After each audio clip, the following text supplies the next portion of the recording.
എല്ലാ പ്രിയ മിത്രങ്ങൾക്കും സ്നേഹവന്ദനം. എൻ്റെ പേര് പ്രശാന്തി ചൊവ്വര. ഇന്ന് ഞാനിവിടെ പറയാൻ പോകുന്നത്, മാതാപിതാക്കന്മാരെ ദിവസവും കാൽ തൊട്ടു വന്ദിക്കണമോ? മാതാപിതാക്കളെയും ഗുരുവിനെയും ദിനചര്യയുടെ ഭാഗമായി കാൽ തൊട്ടു വന്ദിക്കണമായിരുന്നു മുൻകാലങ്ങളിൽ.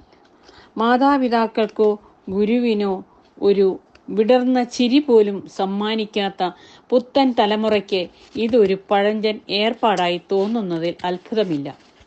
ഗുരുത്വം നഷ്ടപ്പെട്ട തലമുറകളെ വാർത്തെടുക്കുന്നതിൽ തമ്മിൽ മത്സരിക്കുന്ന പുതിയ കാലത്ത് ഇതിൽ കൂടുതൽ ഒന്നും പ്രതീക്ഷിക്കേണ്ടതില്ലെന്നാണ് നന്മ നഷ്ടപ്പെടാത്ത ചില ആചാര്യന്മാരും പറയുന്നത്.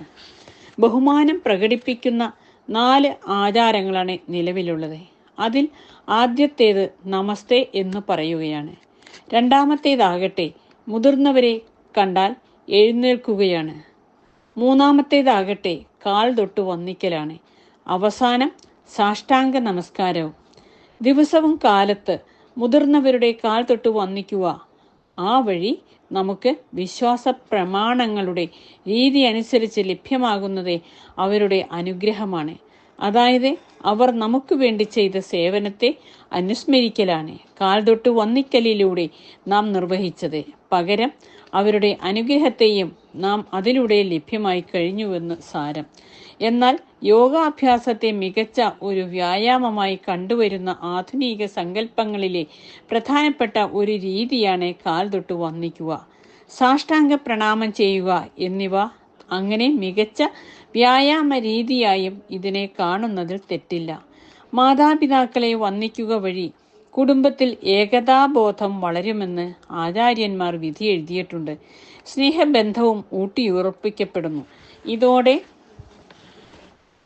അത്തരത്തിലുള്ള ഭവനങ്ങളിൽ നിന്നും കലി പുറത്തു പോകുമെന്നൊരു വിശ്വാസമുണ്ട്. പാദത്തിന് പ്രത്യേകമായൊരു മഹത്വമാണ് പുരാണം പോലും സങ്കല്പിച്ചിരിക്കുന്നത്. ഋഷീശ്വരന്മാർക്ക് പോലും ആശ്രയിക്കാനുണ്ടായിരുന്നത് ഭഗവത് പാദങ്ങളാണ്.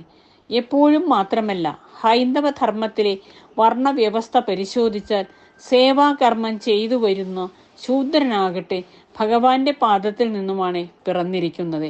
അതുകൊണ്ടാണ് ഇങ്ങനെ പറഞ്ഞത്.